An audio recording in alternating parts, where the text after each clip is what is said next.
e vamos falar sobre Jesus venceu na manjedoura. Um episódio lindo, que a gente às vezes pode acabar lembrando desse episódio só quando falamos sobre o Natal. Mas Jesus na manjedoura é uma coisa que tem a ver também com a Páscoa. A Páscoa não é só ovo de chocolate, não é só caça aos ovos, não é só coelho, não. A Páscoa também tem a ver com uma manjedoura. A Páscoa tem a ver com um cordeiro que foi morto em nosso lugar. E é sobre essa manjedoura que iremos estudar hoje. Há um fenômeno que acontece no universo cinematográfico, principalmente dos filmes de gênero de ficção científica.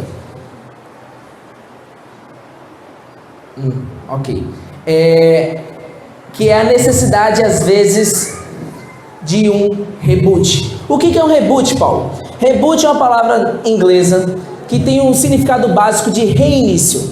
Isso acontece bastante nos universos de super-heróis. As crianças já gostaram, olha que maravilha. Mas é isso mesmo.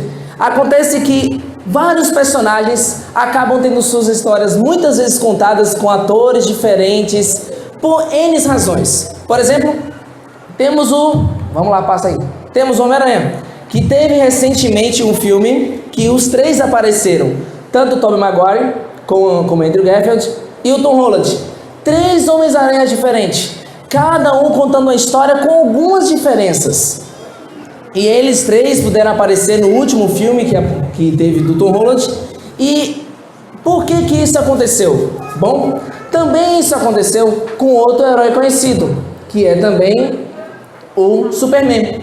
O Superman teve primeiro o Christopher Reeves, depois teve, que eu sempre esqueço o nome dele, Brandon Routh, depois o Henry Cavill e mais recentemente anunciado o novo Superman, que será o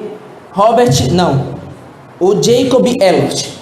Esses 4, cada um acabou protagonizando um filme de um dos Supermans. E as histórias têm algumas semelhanças, mas algumas diferenças. São 4 pessoas, 4 atores que viveram o mesmo personagem, só que em filmes diferentes. Também tivemos quase que contracena com o Batman, com o Superman, que é o Batman. Tivemos o Michael Keaton, tivemos o Christian Bale, Christian Bale, o Ben Affleck e mais recentemente o Robert Pattinson. Cada um deles protagonizando também o filme, vivendo o personagem do Batman, do Homem-Morcego. E cada um contando uma história parecida. Mais recentemente, o diretor por trás do universo cinematográfico da DC, que é o universo principalmente do Superman e do Batman, ele anunciou que todos os personagens passariam por um reboot. Como assim, Paulo? Todos os atores simplesmente foram demitidos e eles foram atrás de novos atores para poder viver cada um desses personagens. Por que, Paulo? Por que eles fazem isso? As razões são diversas. Às vezes é para corrigir um erro de algum filme passado, às vezes é para contar a mesma história de maneira mais atrativa, às vezes cachê, o cara começa a ficar muito caro e eles demitem e contratam outro. A questão é, o reboot às vezes é a solução para resolver o problema do universo. É muito mais fácil simplesmente resetar o universo. Vamos contar a história de novo. E Cristo sim, foi o reboot da humanidade. A humanidade aparentemente agora estava fadada ao fracasso. A humanidade tinha caído, a humanidade não tinha mais jeito. Mas Cristo veio simplesmente reiniciar. Veio simplesmente fazer um verdadeiro reboot na história da humanidade. E através dele, assim podemos também ter uma oportunidade de um recomeço. Eu queria que vocês abrissem a Bíblia de vocês no livro de Lucas. Lucas capítulo 2, versos 4 a 7.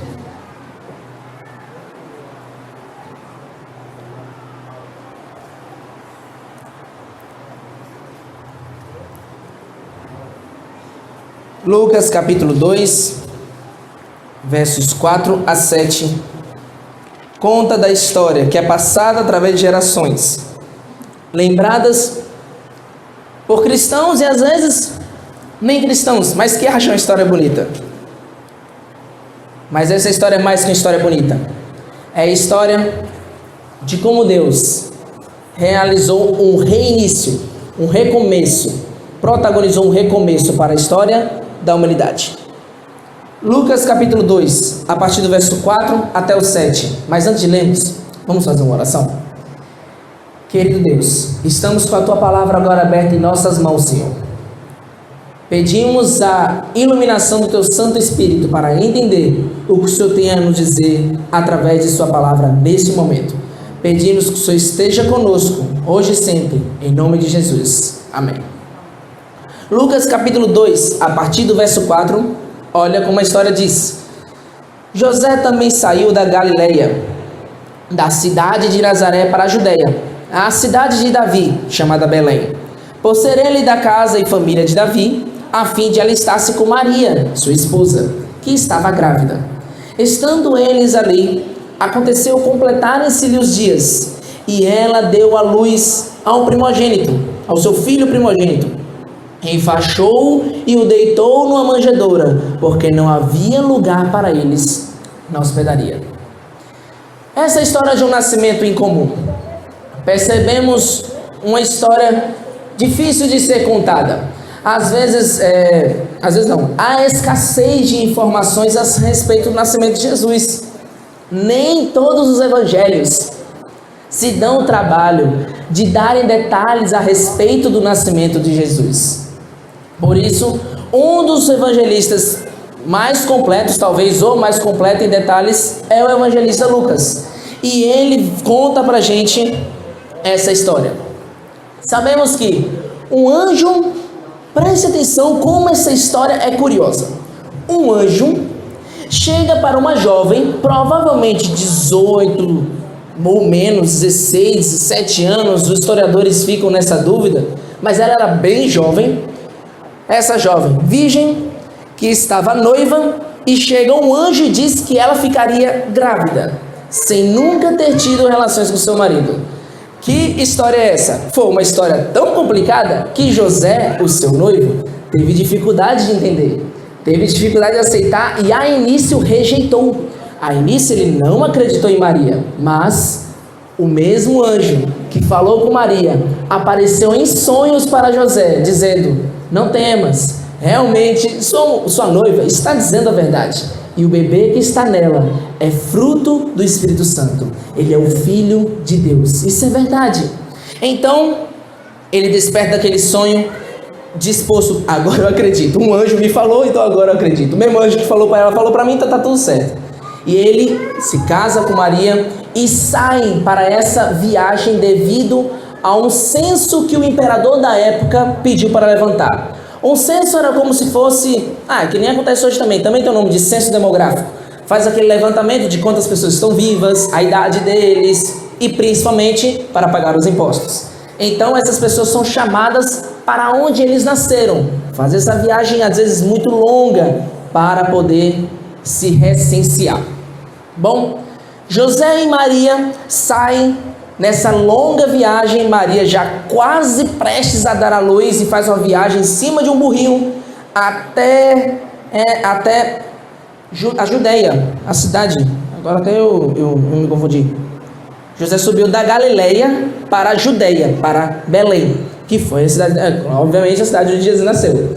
Então, lá nessa cidade, quando eles chegam, nada de novo debaixo do sol, as hospedarias estavam lotadas. Por quê? Porque todo mundo tinha ido para lá para poder se recensear. Era uma cidade, digamos, pequena, mas de onde saía muita gente.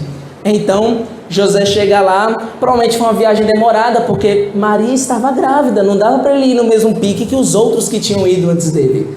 Então ele chega lá, está simplesmente tudo lotado, e tudo que resta para eles é uma estrebaria, é um estacionamento de animal, simplesmente. É um lugar onde os moradores dos hotéis que estavam ocupados deixavam seus bichos, e foi ali o lugar reservado para o Filho de Deus nascer. Essa história é simplesmente inconcebível. Como que o Filho de Deus, criador daqueles animais, criador do mundo que ele estava, ele não tinha nenhum berço, ele não tinha nenhum acompanhamento de um profissional da época para cuidar daquele parto. Não, ele nasce apenas Maria, José e os animais de plateia, no meio de uma estrebaria. Bom, a manjedoura é uma coisa fantástica. A manjedoura, ela traz algumas revelações para a gente, e é sobre essas revelações que vamos falar. Agora abra a Bíblia de vocês em João. João capítulo 1. Traz um dos textos mais conhecidos e às vezes com maior dificuldade de ser aceito por certas pessoas. João capítulo 1, versos 1 ao 3 e depois o 14. Olha só o que diz: no princípio era o verbo, era a palavra, e o verbo estava com Deus, ou junto a Deus, e o verbo era Deus. Entendam aí? O verbo estava com Deus, mas também o verbo era Deus. Ele estava no princípio com Deus.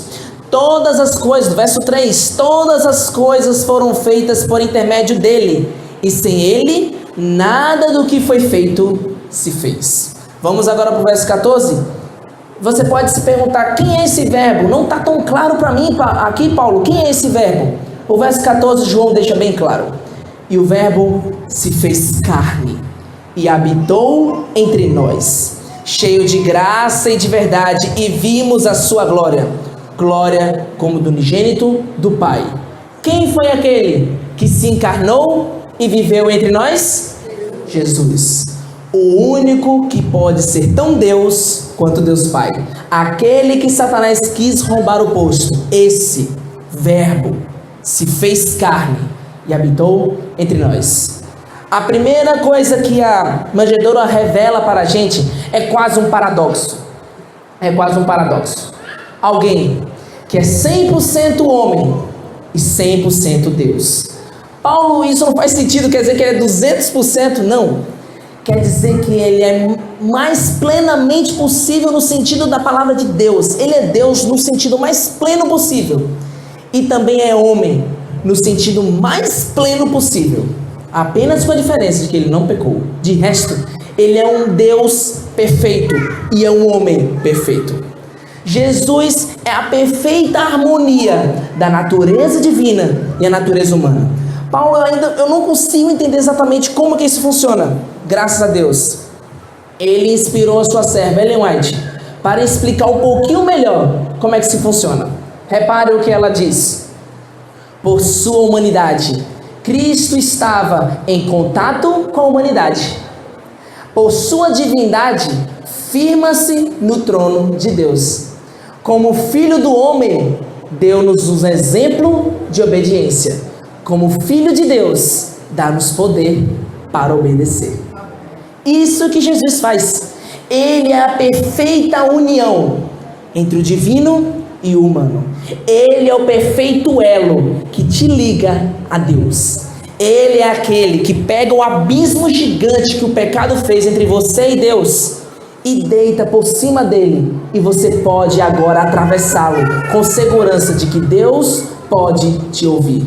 Você agora tem acesso a Deus por causa de Jesus. A manjedoura nos revela que Cristo é o Deus Emanuel. Cristo, ele deixou o seu lugar junto ao Pai para ficar junto a nós. Jesus é aquele que não só ele se fez um de nós, ele não só se tornou como nós, ele habitou entre nós. O verbo aqui usado em João 1 para dizer que o verbo se fez carne e habitou entre nós, esse verbo habitar, ele no grego também pode ser traduzido como armar uma tenda. Quem aqui já armou tenda, barraca para dormir em algum lugar? Deixa eu ver. Pronto. Imagine você armar uma tenda junto com outras pessoas. Que tipo de segurança você tem numa tenda? Nenhuma. Até um cachorro consegue derrubar, a depender da tenda que você fizer. Imagine.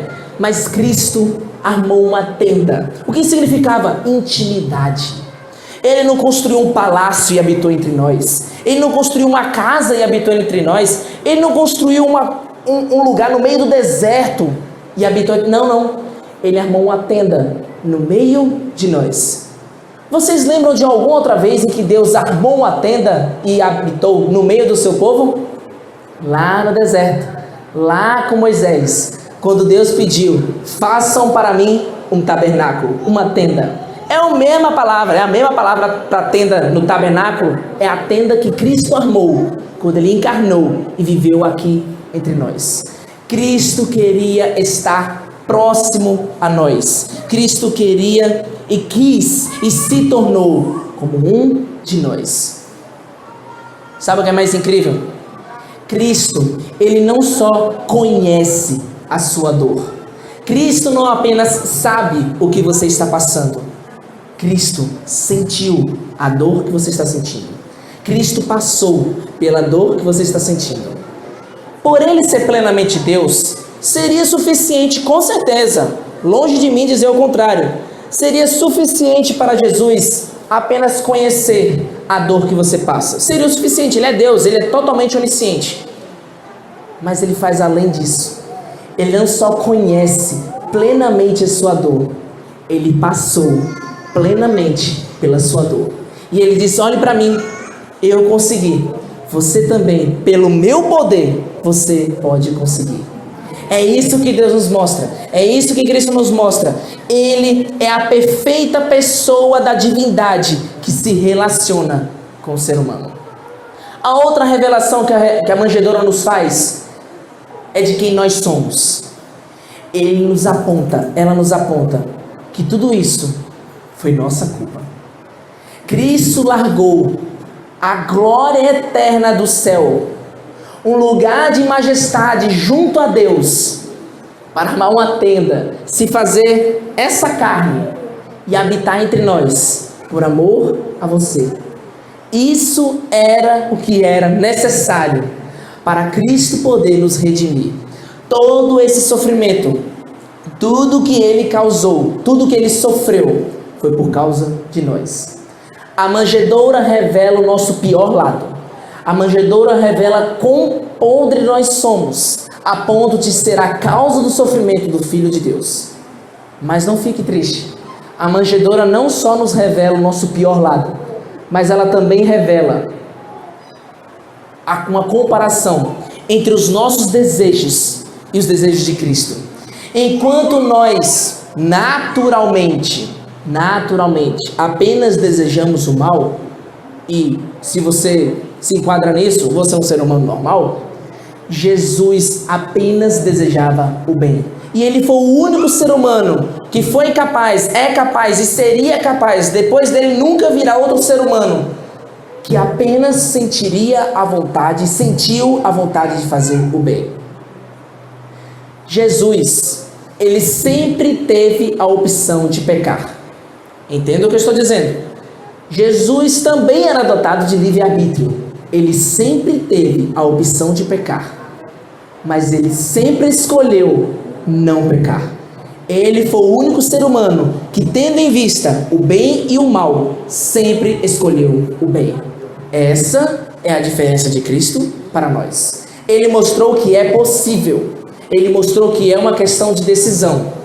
E mostra que pelo seu poder, nós também podemos escolher o lado certo ao lado dele, em nome do seu nome. É isso que ele nos mostra.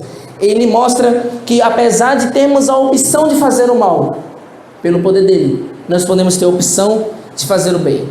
Enquanto a manjedoura revela a nós o pior dos nossos lados, o pior dos nossos sentimentos, o pior dos nossas personalidades, ela também nos mostra que nós valemos o sofrimento e o sangue de Jesus.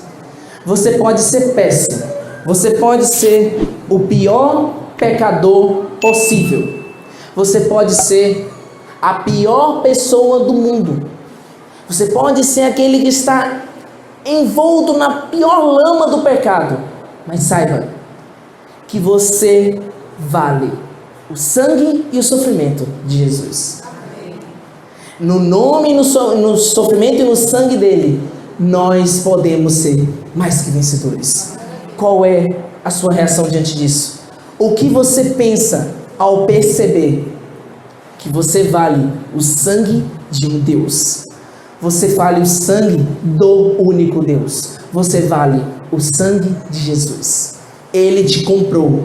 O diabo te roubou, mas Cristo, primeiro Deus te criou, o diabo te roubou e agora Cristo te comprou novamente. Cristo te liberta do poder do mal. Cristo te dá a oportunidade de ter um recomeço na sua vida.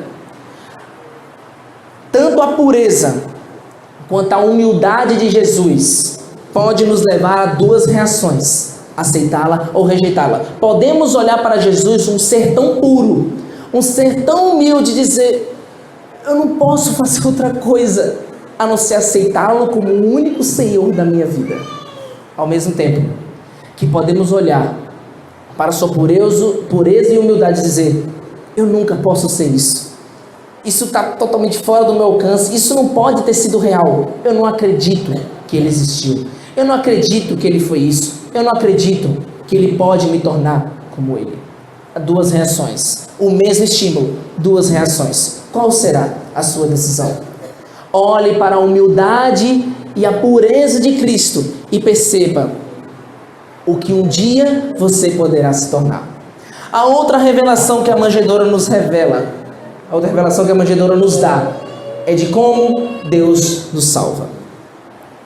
Deus não só nos salva sem ajuda humana nenhuma.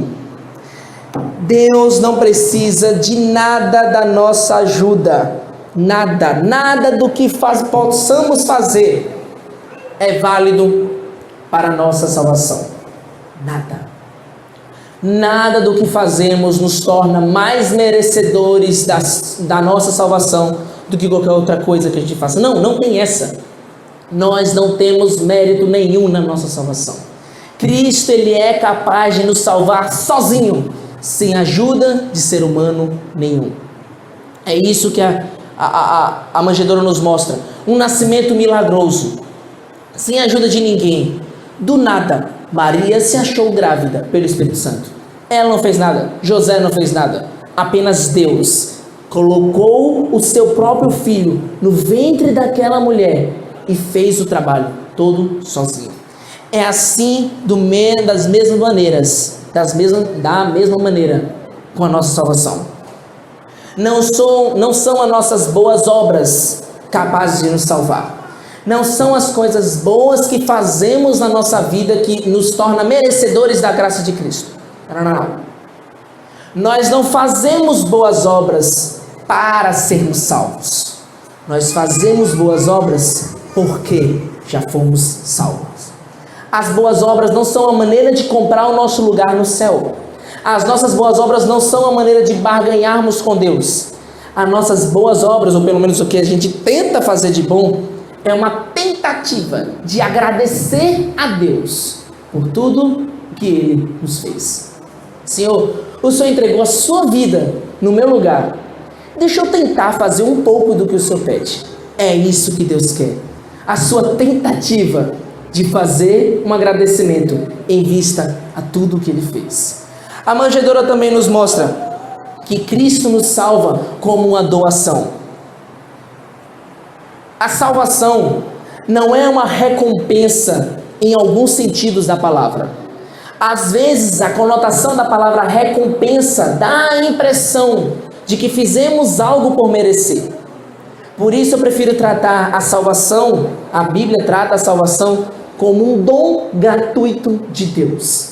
Quando Paulo utiliza esse termo, que a salvação é um dom gratuito de Deus, a palavra dom já dá a ideia de um presente gratuito. E ele ainda coloca o adjetivo gratuito depois para dizer, é grátis de grátis. É realmente todo seu. E você não fez nada para merecer isso. Há uma música muito linda, e que eu agradeço a Deus sempre por ela agora estar no nosso novenário, que diz que graça, simples assim, perdão se recebe, se aceita e fim. É isso que é a graça de Deus para nós. Um presente. É como se Deus comprasse um presente maravilhoso, oferecesse para você, e tudo que nos resta é estender a mão. Senhor, eu quero esse presente. Pode me dar, agora eu estou querendo. É só isso que Deus espera de nós, que aceitemos o presente que Ele tem a nos oferecer. A manjedoura também nos mostra que Cristo salva pelo sacrifício. A manjedoura, ela foi o primeiro passo de uma jornada de intenso sofrimento que Cristo passou. O sofrimento de Cristo não começou só quando Ele foi traído. O sofrimento de Cristo não começou só na cruz, só no caminho para o Gólgota, ou mesmo naquele jantar com seus discípulos, o último jantar antes da sua morte com os discípulos. Não foi ali. Não foi ali que começou o seu sofrimento. O sofrimento de Cristo começou desde o seu primeiro respirar como ser humano nesse mundo. Gente, como que um bebê nasce e é colocado numa manjedoura? Como que um bebê agora passa por um estresse terrível de ser perseguido porque um rei louco, usado por Satanás, decide matar todos os bebês que estão ali naquela região? Isso é uma vida de qualidade para aquele bebê? Isso é uma vida de qualidade para o rei do universo? O sofrimento de Cristo já começou desde do seu nascimento, desde daquela manjedoura. Ali já era o primeiro passo do seu sacrifício. A manjedoura também mostra que Cristo salva elevando a criação. Cristo, na criação, Ele fez o ser humano à sua imagem e semelhança. Na redenção, Cristo nasceu à imagem e semelhança do homem. Cristo eleva a sua criação ao nível de Deus. É nesse contexto que Cristo chega e diz: vós sois deuses, porque Cristo se fez um de nós. Ele, sendo Deus, se fez um de nós, e nós compartilhamos isso dele. Nós somos a imagem e semelhança de Deus, e Ele eleva a sua criação, deixando de ser simplesmente pecadora perdida, mas agora o ser humano é um ser pecador, mas redimido, pecador resgatado. É isso que Cristo faz com a sua criação. Por fim, a manjedoura nos mostra que Cristo nos salva por substituição. No sentido mais pleno possível que você possa imaginar do significado da palavra substituto, Cristo foi. Cristo literalmente tomou o nosso lugar. Se você quiser que isso fique mais claro ainda na sua mente, olha o que Ellen White disse. Cristo foi tratado como nós merecíamos. Preste atenção nos paralelos que ela faz. Cristo foi tratado como nós merecíamos, para que pudéssemos receber o tratamento a que Ele tinha direito. Foi condenado pelos nossos pecados, nos quais não tinha participação, para que fôssemos justificados por sua justiça, na qual não tínhamos parte. Sofreu a morte que nos cabia, para que recebêssemos a vida que a Ele pertencia. Foi isso que Cristo fez. Pelas suas pisaduras fomos sarados. Ele tomou o seu lugar. Ele tomou o meu lugar. Ele foi o nosso substituto perfeito. O que você sente ao olhar para a manjedoura? Quando você olha para esse móvelzinho onde os animais comiam, com palha, madeira, obra de qualquer marceneiro, o que você sente ao olhar para a manjedoura? Você percebe quão magnífico Deus é? Você percebe quão terrível é a nossa condição? Mas você percebe quão maravilhosa é a maneira como Ele te salva. O que você sente ao olhar para a manjedoura? Qual é a sua reação? olhar para essa cena e ver, sem dúvida, Deus é amor. Quem imaginou um Deus de tão grande amor se fazer tão pequeno para nos dar tão maravilhosa salvação? Quem imaginou o Rei do Universo ferido por sua própria criação, se fazendo como um de nós, para nos dar o status que só era permitido a Ele?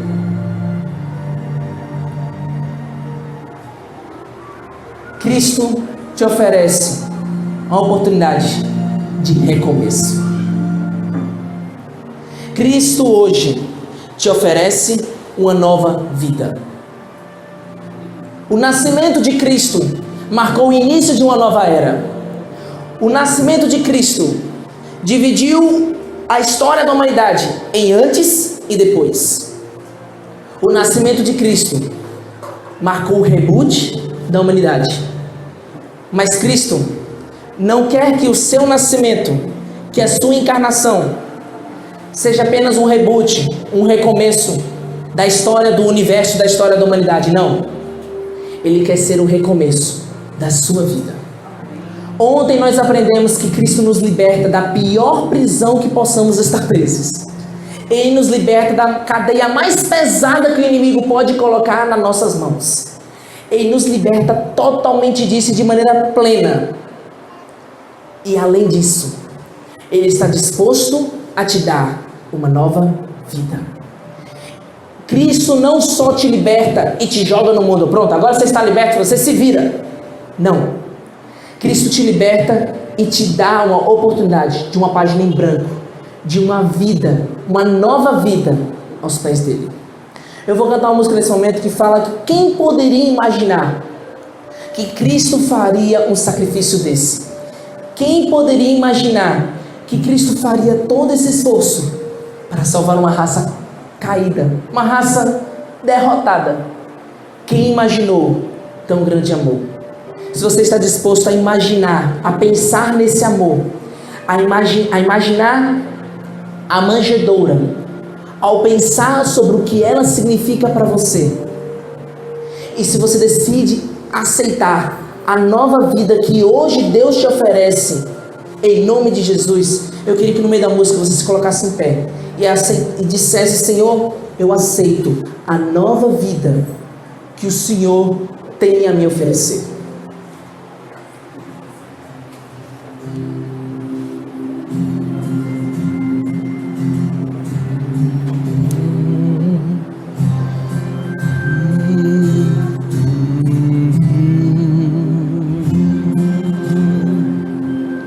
Quem imaginou o pobre carpinteiro e uma jovem lá de Nazaré? Quem imaginou uma humilde manjedoura acolhendo o autor da nossa fé? Eu imaginei palácios, mas nem havia ali uma caminha pro bebê. Nasceu ali tão frágil, desprovido de poder. Uma estrela apareceu na cidade de Davi. Um milagre aconteceu, era Deus nascendo ali. Não imaginei assim, só agora entendi. Foi por mim.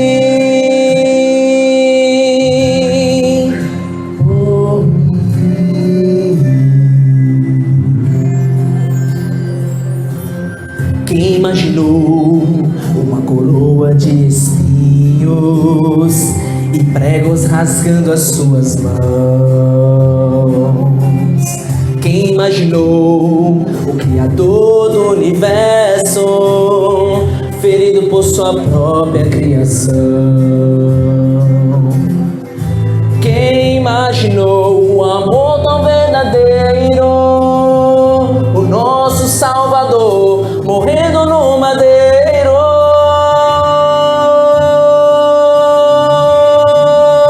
Mas Cristo escolheu o Calvário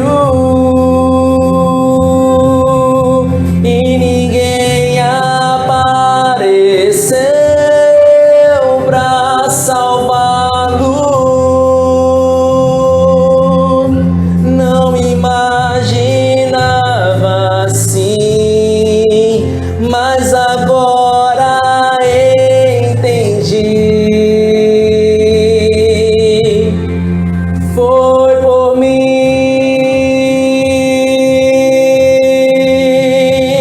O Calvário foi o palco da nossa redenção. O Rei do universo ali em aflição. Fui eu quem o deixei. Fui eu quem o preguei ali.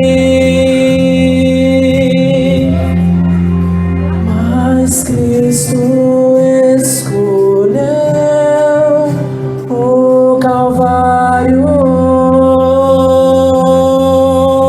e ninguém apareceu para salvá-lo. Não imaginava assim, mas agora entendi que o que ele fez foi por mim, por mim, foi por mim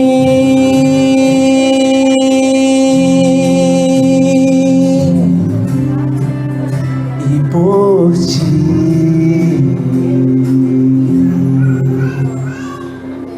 Quem imaginaria? Cristo sofreria tudo o que ele sofreu por amor a você. Tudo o que ele fez, tudo o que ele passou, porque ele te ama, porque ele sempre te amou. Cristo não quer só te libertar dos seus problemas. Cristo não quer só te ver livre outra vez. Ele também quer te dar uma nova vida. Você quer hoje aceitar essa nova vida em nome de Jesus? Então ore comigo. Querido Deus, Senhor, teus filhos estão aqui em pé, Senhor, porque eles querem hoje aceitar o Senhor como proveniente de uma vida nova em nome de Jesus.